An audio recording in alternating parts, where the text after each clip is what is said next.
This is Andi Purewal for Boxing News. I'm joined by former world champion Darren Barker here in Manchester. Darren, always a pleasure. How's life treating you? I am very well, thank you, mate. Living the dream. Always good to be back in Manchester.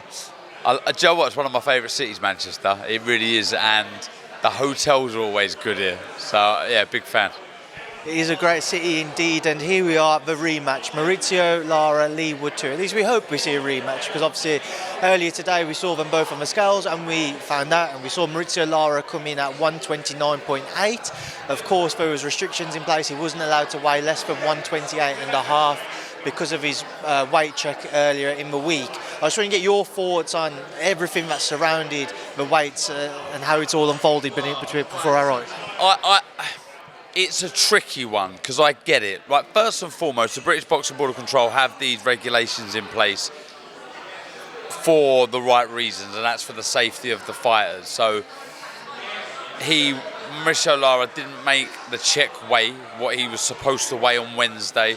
Therefore, the board, rightfully so, whether you think it's right or wrong, they're doing it for the right reason. And that's the safety of the fighter, and that's the most paramount, the most important thing in this.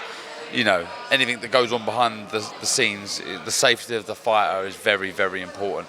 And they seemed it fit to say, you can't fight at 126. So negotiations go on, blah, blah, blah. And we've got to the weigh-in today. He was 129.8. He has now been stripped of the title. Leigh Wood fights for the vacant title. But there's £4 in this fight now. There's £4 in it. Leigh Wood boxed so well last time, but was knocked out ultimately in the 7th round in what I will say was a very good fight, but it was a very good display by Leigh Wood to start with. It gets really tricky now, doesn't it? Because it's £4 now. There's £4 different. It was hard enough. It was hard enough when it was fair, if you want to call it that. Now there's £4 in it. So, speaking to Ben Davison today, he come on the show and he's like, it just happened. He's all, heads all over the place. And there was the question, does this fight actually still go ahead? I can understand where he's coming from. His job, like we see in the first fight, is to look after Leigh Wood. You see the towel come in, a lot of people screaming and shouting. What a towel that ended up being, because it got us in this position now. But £4 might not seem a lot to people, but I can only imagine I don't know what's happened, may I add quickly, in the last few hours. But I don't know if there's a rehydration clause, a max that Lara could be by the time he gets in the ring. But he's going to be huge. And like I say, we see how dangerous he was in the first fight. So I get all of that. I get it all. I get that side of it. Then I totally understand where Leigh Wood's they're coming from. He just wants to put an end to this Mauricio Lara saga. He's had him on his mind for over a year or around a year. The last 12 weeks or whatever it's been, 11, 12 weeks since he's suffered that knockout, he would have been concentrating on Lara even more so, knowing him even better than he did before, having shared the ring with him. He just wants to get in there. As a fighter, I would have been like, don't worry about it, I'll fight him, doesn't make no odds. The title's still on the line for me. That's all well and good. That's why you have a team. That's why you have a team protecting you. I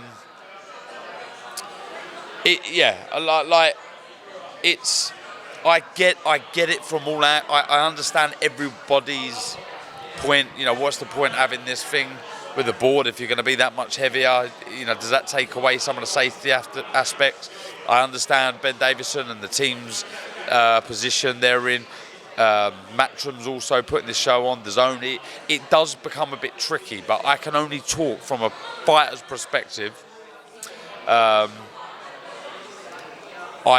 would be desperate just to get in that ring and the fight to start, and I guarantee you Leigh Wood won't even be thinking about that weight difference. As far as we're aware, and up until the point of us doing this interview around, I think it's 6:45 or something now, the fight is still going ahead. Reading between the lines as to what Eddie and Ben said to me in my interviews earlier, there seems to be some form of clauses in place on the weight front as to what Mauricio can weigh tomorrow. if those clauses are still there, how much of an impact could they have if he isn't allowed to weigh above a certain amount? Or You got to steady the ship a bit, haven't you? You got to fair this up a little bit. You can't just have someone come in £4, £4 heavier than your opponent. Say, well, that's it, fine. There's got to be some comebacks. There has to be something to level the ship, like I say. So we all know Lara. I don't know how much he puts on, but I bet he puts on an awful lot of weight. So now you have to prevent him from doing so slightly as much as he would.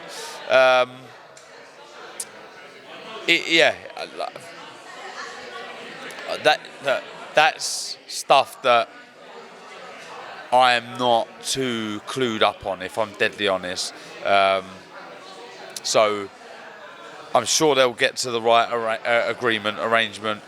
Leigh Wood will obviously get. Lara will be penalised, and Leigh Wood will receive some of his purse. If I understand, I think that's usually what happens. But yeah, it's I'm buzzing for the fight. I mean, if I talk about the fight itself, it's such an intriguing contest, and I was talking about it in the last couple of weeks, just how I see it panning out, and I'll put my neck on the line a little bit here. I think Leigh Wood's going to win this. I think the blueprint's there. He was boxing so well. I think he neglected the jab to the body as the fight went further on. I thought that was such an effective shot. The straight right hand was a brilliant shot. He was catching Lara numerous times with those shots. The hook on the end, I mean, it's ironic because it was the left hook that knocked Leigh Wood out, but when Leigh Wood was throwing the left hook, Mauricio Lara drops his right hand so much. So he will have luck with his left hook. Look, they say never hook with a hooker, but if you tuck your right hand up and anticipate they'll drop theirs, then you've got every right to throw your own hook. So there's that chance.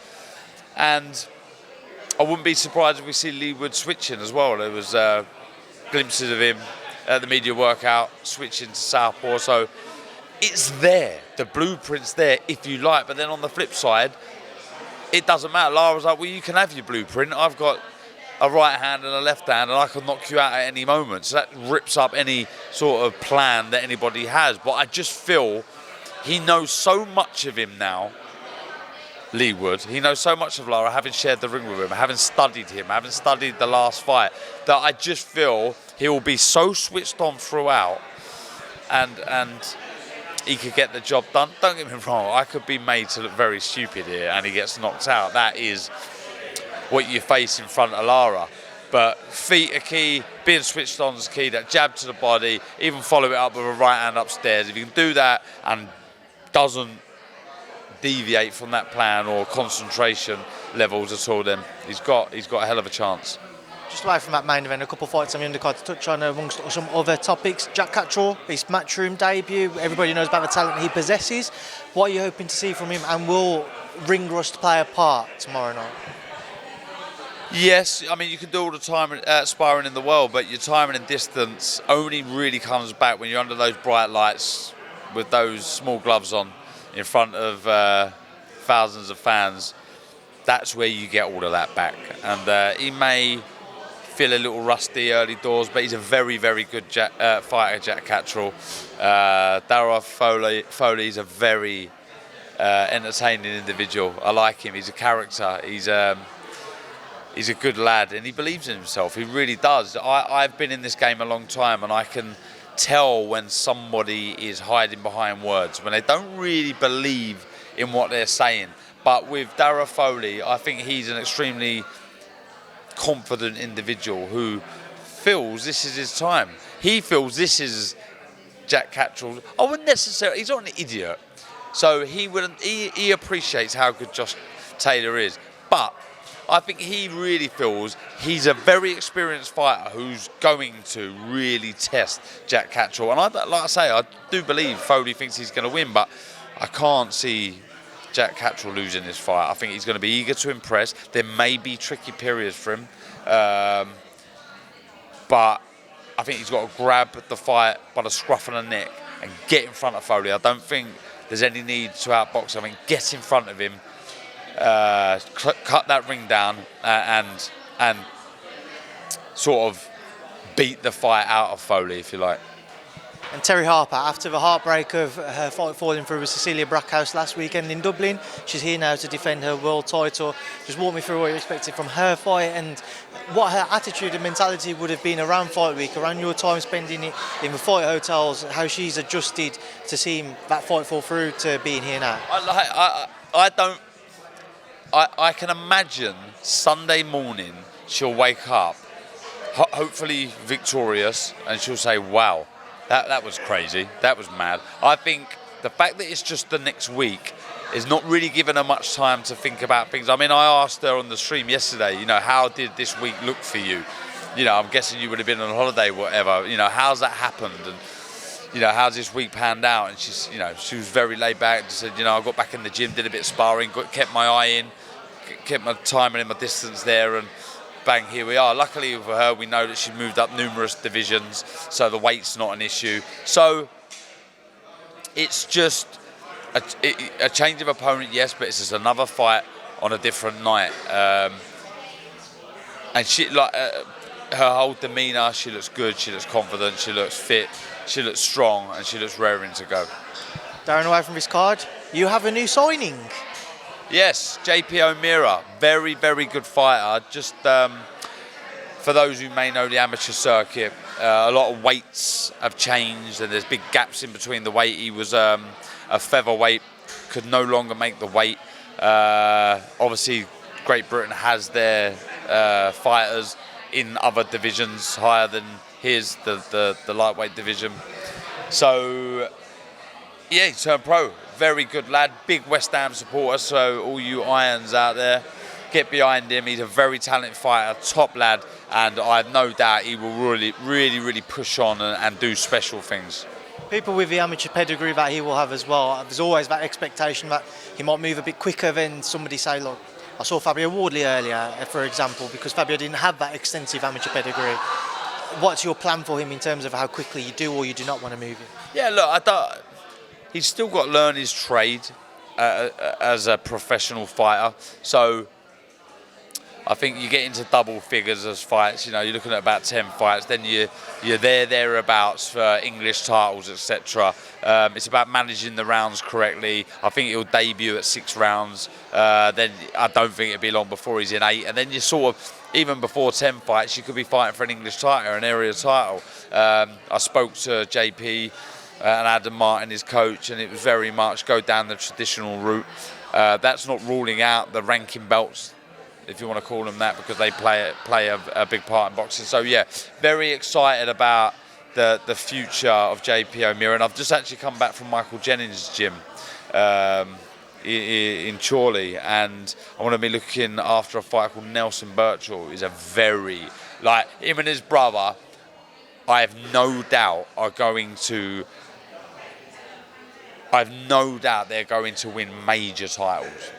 Major titles. This is not me just hyping these two up. And JP, they're ridiculously talented. I watched them today, and I was blown away. So excited about the future of looking after these young fighters and getting behind some new, fresh talent, buzzing. Away from that, Darren, just get your thoughts on a few other topics. Obviously, we saw out in Dublin last week, Ben and Carl Brook have somewhat of an altercation. Has Conor ever spoken to you about that as a potential fight? Is he interested in facing Carl Brook? I bet he is. I've not. I didn't speak to him about it. I caught his eye as he was walking past. It was a little wink. I think they know what they was doing. Kel obviously still toying with the idea of having another fight. So yeah, who knows? You never know in this game. Anything could happen. The Chris Eubank Jr. fight, if that was to go ahead now that obviously the Liam Smith rematch has fallen through, in your opinion, Darren, is that still as big a fight as what it was before Junior's stoppage defeat to Liam Smith?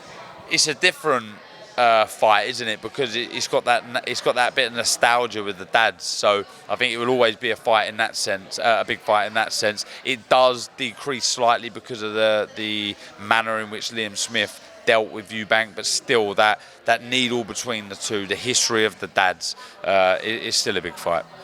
Spence-Crawford announced yesterday, undisputed 147 champion, is on the horizon. How excited are you for that, Darren? How relieved are you, like the rest of us, that it's finally coming to fruition? Yeah, buzzing. We're getting a bit of momentum going at the minute, aren't we? With big fights happening. The Gervonta Davis, now this, and like... Just to add, in that week as well, you've got Stephen Fulton versus Noya Inoue during the week as well. Yes, so we've got that one as well. Hopefully this heavyweight tournament can happen. Like, things are happening. Do you know what I mean? Things are happening. But that fight is a mega fight for the boxing fan. It's huge. It's huge. I cannot wait for that. You know, I would even... well, actually, there's a show, isn't there? I think there's a clash. Otherwise, I would go to that. But, I mean, wow. What a fight. Who wins? I think Terence Crawford's just got an extra string to his bow. And he's just got that little bit more. And I think he wins that one. Before we look towards a December Saudi Arabia bonanza in the heavyweight division, obviously there's talk about all of those guys trying to get out. Usyk Dubois will be happening next after those purse bids, or at least we imagine so, unless Daniel was to pull out. Anthony Joshua is looking for an opponent. Eddie mentioned Dillian Whyte for August. Tyson Fury is looking for an opponent. He's been mentioning Dempsey McKean. Obviously, I know you're close with the Sims Gym. Have you had any conversations there, Dempsey and Tyson? Nothing I can give you other than I'm sure they'd be all over that fight. It makes sense. It sells over there, certainly. But yeah, I've got my fingers and toes crossed that this big tournament, mini tournament, if you like, can happen. I'm like everyone. I just really, really hope it happens. I understand these fighters having fights in the interim. I get it, but I've got my fingers and toes crossed for that. Can you imagine both them fights on one night? That's boxing porn, Darren. Yeah, if you had those two in a year, you'd be buzzing, let alone in a night. So, fingers crossed there. Darren, just sticking with AJ, obviously people were critical after his last performance against Jermaine Franklin, and a lot of people thought he needed to get out at least once more if he was to head into, say, a Deontay Wilder fight at the end of the year. Dillian Whyte, would you say it would be the correct move, if, say, it was to be Dillian, for him to AJ Dillian Whyte in, say, August time, before heading into a potential Deontay Wilder fight at the end of the year? Yeah, I think so. And is there still unfinished business? I don't know. Yeah, I think so. I think that makes sense to me. I mean, just final one. Just going back to last weekend, Katie Taylor, Chantel Cameron. I'm sure you had a great week. It was your birthday as well, so happy birthday, or happy belated birthday rather, for your time there. And yeah, what did you make of what was an unbelievable fight? Brilliant atmosphere, brilliant fight. One of the most powerful ring walks I've ever seen. Katie Taylor, I was just like, wow, I was blown away. I was so impressed with Chantel Cameron. She just got in front of Katie Taylor and said, you ain't taking my titles away from me. It was very impressive. I thought it was a good display. I was really impressed with the way Katie Taylor rallied back, but the right winner won, no doubt. Very, very good fight, very good show. The Irish fans were incredible. It was a brilliant week. Yes, it was my birthday there. I haven't had a drink in 4.5 months, so I didn't celebrate properly, as you lot might, well, as the Irish might call it. But yeah, it was a brilliant trip, a very special moment for me. While I've been doing this for 5 years now, almost 5 years with Rematch from now, that was one of the highlights. Did you watch Haney Lomachenko in the night? Do you know what? I haven't seen it. I still haven't seen it. I went to bed, set my alarm, didn't hear my alarm, and I haven't yet to watch it. Definitely one that you need to catch up on, Darren. Here in Loma, got stitched up. But yeah, I'll have to make my own mind up. I think you'll upset some people if you say that, because it was a close fight. I edged Loma by a couple of rounds, but the word obviously robbery has been thrown around. I wouldn't stretch to that, but it was. I had Loma by 2 rounds. Okay, cool, brilliant. Just final one before I do let you go. John Ryder. After the Canelo fight, a lot of people would have not said a word if he was to say that's me done. Obviously, he's set up now financially, you'd like to think, but the Gennady Golovkin fight is one that has been mentioned. Do you think we see John return to the ring? Yeah, I do, and I say that because he's only getting better. He's just been beat by a legend, a future Hall of Famer, one of the greatest to ever get in the ring.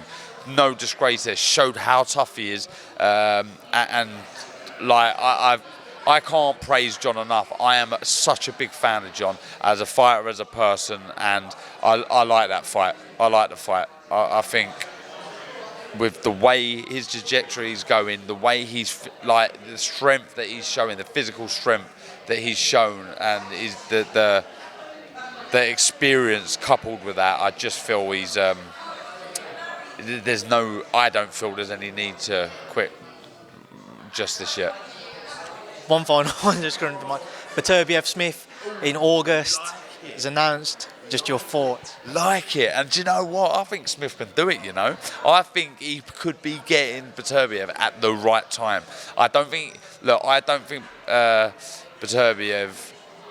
bows out of this sport unbeaten. I think he'll retire on a loss. I think we've seen the vulnerability slightly been dropped a couple of times. I think Callum Smith looking very big, powerful and strong at light heavyweight, and I think he can do it, you know. I do think he can do it. Right, Darren, it's a pleasure as always. I know you're a busy man, you've got to go pick up your missus from the train station, so thank you. Cheers, mate. Thank you very much.